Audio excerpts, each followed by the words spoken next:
ರೇವಗ್ಗಿಪುರವು ಧರೆಯ ಪುಣ್ಯ ತಾಣವು.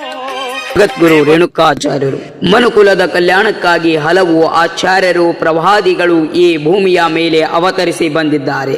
ಅಂತಹ ಪರಂಪರೆಯಲ್ಲಿ ಅವತರಿಸಿದ ಜಗದ್ಗುರು ರೇಣುಕಾದಿ ಪಂಚಾಚಾರ್ಯರು ಪರಶಿವನ ಆದೇಶದಂತೆ ಈ ಭೂಲೋಕದಲ್ಲಿ ಅವತರಿಸಿ ಸಿದ್ಧಾಂತವನ್ನು ಪರಿಚರಿಸಿ ವೀರ ಶೈವ ಧರ್ಮವನ್ನು ನೆಲೆಗೊಳಿಸಿದ್ದಾರೆ. ನೆರೆಯ ತೆಲಂಗಾಣ ರಾಜ್ಯದ ಕೊಲ್ಲಿಪಾಕೆಯ ಸ್ವಯಂಭ ಸೋಮೇಶ್ವರ ಲಿಂಗದಿಂದ ಅವತರಿಸಿದ ಜಗದ್ಗುರು ರೇಣುಕಾಚಾರ್ಯರು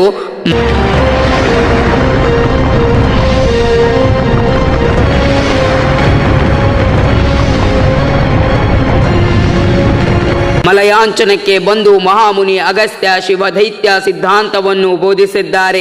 ಆ ಸಾರ ಸಂಗ್ರಹವೇ ರೇಣುಕಾ ಅಸ್ತ್ರ. ಸಂವಾದ ರೂಪದಲ್ಲಿ ರಚಿಸಲ್ಪಟ್ಟ ಶ್ರೀ ಸಿದ್ಧಾಂತ ಶಿಖಾಮಣಿ ಧರ್ಮ ಗ್ರಂಥ ಶ್ರೀ ಜಗದ್ಗುರು ರೇಣುಕಾಚಾರ್ಯರು ಬೋಧಿಸಿರುವ ತತ್ವ ಸಿದ್ಧಾಂತಗಳು ಕೇವಲ ಬೋಧನೆಗೆ ಸೀಮಿತವಾಗದೆ ಸಮಾಜದ ಸುಧಾರಣೆಗೆ ನೋಪವಾಗಿದ್ದಾವೆ. ಕೊಲ್ಲಿಪಾಕ್ಯದಲ್ಲಿ 18 ಮಠಗಳನ್ನು ಕಟ್ಟಿ ಶಿಷ್ಯರನ್ನು ನೇಮಿಸಿ ಸಂಸ್ಕಾರ ನೀಡಿ ರೇಣುಕಾಚಾರ್ಯರು ಸಾಮಾಜಿಕ ಕ್ರಾಂತಿಯ ಮೊದಲು ಹೆಜ್ಜೆ.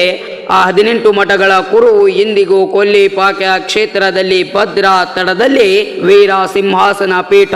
ವಿಜ್ಞಾನ ಎಷ್ಟೇ ಬೆಳೆದರೂ ಮನುಷ್ಯನಿಗೆ ಮಾನಸಿಕ ನೆಮ್ಮದಿ ಸಿಗುವುದು ಆಧ್ಯಾತ್ಮದಲ್ಲಿ ಮಾತ್ರ. ಅಂತಹ ಆಧ್ಯಾತ್ಮದ ಅರಿವಿಗೆ ಸಂಸ್ಕಾರ ಅಗತ್ಯ. ಆ ನಿಟ್ಟಿನಲ್ಲಿ ಪ್ರತಿಯೊಬ್ಬರಿಗೂ ಧರ್ಮ ಸಂಸ್ಕಾರವನ್ನು ನೀಡುವ ಪರಂಪರೆಯ ಮೂಲ ಪರ್ವತ್ರಕರಾದ ಜಗದ್ಗುರು ರೇಣುಕಾಚಾರ್ಯರು ಮಲಯಾಂಚನದ ಪರ್ವತ ಶ್ರೇಣಿಯಲ್ಲಿ ಪೃಥ್ವಿ ತತ್ವದ ಸಂಕೇತವಾದ ಹಸಿರು ಧ್ವಜವನ್ನು ಹಿಡಿದು ಭದ್ರಾ ನದಿ ದಡದಲ್ಲಿ ಶ್ರೀ ಜಗದ್ಗುರು ರಂಭಾಪುರಿಯ ವೀರ ಸಿಂಹಾಸನ ಪೀಠವನ್ನು ಸ್ಥಾಪಿಸಿದ್ದಾರೆ. ಜಗದ್ಗುರು ರೇಣುಕಾಚಾರ್ಯರಿಂದ ಸ್ಥಾಪನೆಗೊಂಡ ಶ್ರೀ ರಂಭಾಪುರಿ ವೀರ ಸಿಂಹಾಸನ ಪೀಠದಲ್ಲಿ ಇಲ್ಲಿಯವರೆಗೆ 120 ಜಗದ್ಗುರುಗಳು ಆಗಿ ಹೋಗಿದ್ದಾರೆ. ಆ ಎಲ್ಲ ಜಗದ್ಗುರುಗಳು ರೇಣುಕಾಚಾರ್ಯರ ಆಶ್ರಯದಂತೆ ಮಾನವ ಕುಲಕೋಟಿಗೆ ಧರ್ಮ ಸಂಸ್ಕಾರವನ್ನು ನೀಡಿ ಸಮಾಜ ಮುನ್ನಡೆಸುವ ಕಾರ್ಯ ಮಾಡಿದ್ದಾರೆ.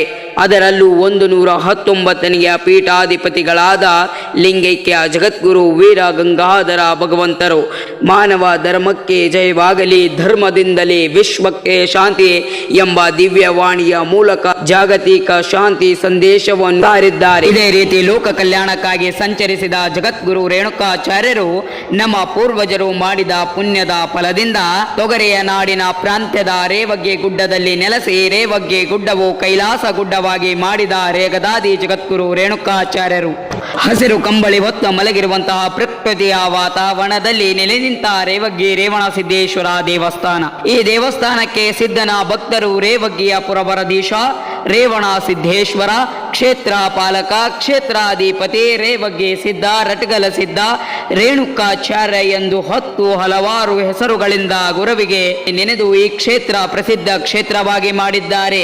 ಈ ದೇವಸ್ಥಾನದ ಗರ್ಭ ದೇಗುಲದಲ್ಲಿ ನಿಂತರೆ ಕೈಲಾಸದ ದೇಗುಲದಲ್ಲಿ ನಿಂತ ಭಾವನೆ ಬರುತ್ತದೆ. ಸದ್ಗುರುವಿನ ಅಲಂಕೃತವಾದಂತಹ ಬೆಳ್ಳಿ ಮುಖಗಳ ಕಣ್ಣಿಗೆ ಬಿದ್ದ ಕ್ಷಣ ಸಿದ್ಧನ ಭಕ್ತರ ಮನದಲ್ಲಿ ಏನೋ ಒಂದು ರೀತಿ ಸಂತೋಷ ಮೂಡುತ್ತದೆ. ಅದೇ ರೀತಿ ಇಲ್ಲಿನ ಸಿದ್ಧನ ವೈಭವ ಯಾವ ರೀತಿ ಇರುತ್ತದೋ ನೀವು ನೋಡಿ. ಸುತ್ತಮುತ್ತ 10 ಊರಿನ ಆರಾಧ್ಯ ದೈವರ ವೈಭವ. ಈ ಕ್ಷೇತ್ರದಲ್ಲಿ ಸಿದ್ಧನ ಜಾತ್ರೆ 2 ಬಾರಿ ಆಗುತ್ತದೆ. ಒಂದು ಶ್ರಾವಣ ಮಾಸದ 3ನೆಯ ಸೋಮವಾರದಂದು ಅಲಂಕೃತವಾದಂತಹ ಬೆಳ್ಳಿಯ ಪಲ್ಲಕ್ಕಿ ಉತ್ಸವ ಮತ್ತು ಜಗದಾದಿ ಜಗದ್ಗುರು ರೇವಣ ಸಿದ್ದೇಶ್ವರ ಜಯಂತ್ಯೋತ್ಸವದ ನಿಮಿತ್ತವಾಗಿ ಅದ್ಭುತವಾದಂತಹ ಭವ್ಯ ರಥೋತ್ಸವ. ಈ ಮಹಾಮಂದಿರದಲ್ಲಿ ಗುರುವಿನ ಗದ್ದಿಗೆಗೆ ಮಹಾರುದ್ರಾಭಿಷೇಕ, ಅದೇ ರೀತಿ ತ್ರಿಕಾಲ ಪೂಜೆ, ಮಹಾಮಂಗಳಾರತಿ, ದಿನನಿತ್ಯ ಅನ್ನದಾಸೋಹ ಈ ಮಂದಿರದಲ್ಲಿ ನಾವು ಕಾಣಬಹುದು. ಇನ್ನು ಸದ್ಗುರುವಿನ ರಥೋತ್ಸವದ ವಿಶೇಷ, ರಾತ್ರಿ 9 ಗಂಟೆಗೆ ಬೆಳಗಿನ ಜಾವದಲ್ಲಿ ಆಕಾಶವಾಣಿ ಕಲಾವಿದರಿಂದ ಸಂಗೀತ ಭಜನೆ ಮತ್ತು ಬೆಳಗ್ಗೆ ಅಮೃತ ಸಿದ್ಧಿ ಯೋಗದಲ್ಲಿ ಶ್ರೀ ರೇವಣ ಸಿದ್ದೇಶ್ವರಿಗೆ ಮಹಾರುದ್ರಾಭಿಷೇಕ ಹಾಗೂ ಸಹಸ್ರ ಬಿಲ್ವಾರ್ಚನೆ. ತದಾದ ನಂತರ ಮಹಾಮಂಗಳಾರತಿ, ತೊಟ್ಟಿಲೋತ್ಸವ ಕಾರ್ಯಕ್ರಮ, ನಂತರ ಮಹಾಪ್ರಸಾದ. ಸಾಯಂಕಾಲ 5 ಗಂಟೆಗೆ ಭವ್ಯ ನಂದಿ ಕೋಲು ಮತ್ತು ಸಕಲ ವಾದ್ಯದೊಂದಿಗೆ ಸಿದ್ಧನ ಅಲಂಕೃತವಾದ ಬೆಳ್ಳಿಯ ಮುಖಕ್ಕೆ ಬಂಗಾರದ ಕಿರೀಟವನ್ನು ಧರಿಸಿ ರಥದಲ್ಲಿ ಅಲಂಕರಿಸಿ ಸಿದ್ಧನ ವೈಭವ. ಸಿದ್ಧನ ಭಕ್ತರ ಬಾಯಲ್ಲಿ ಮಾನವ ಧರ್ಮಕ್ಕೆ ಜಯವಾಗಲಿ, ಧರ್ಮದಿಂದಲೇ ವಿಶ್ವಕ್ಕೆ ಶಾಂತಿ ಎನ್ನುವ ಕೂಗು. ರೇವಗಿಯ ಸಿದ್ಧ, ರಟ್ಗಲ ಸಿದ್ಧ, ರೇವಣ ಸಿದ್ದೇಶ್ವರ ಮಹಾರಾಜಕ್ಕೆ ಜೈ ಎನ್ನುವ ಜೈ ಘೋಷಣೆಯೊಂದಿಗೆ ಭವ್ಯ ರಥೋತ್ಸವ ಜರುಗುತ್ತದೆ.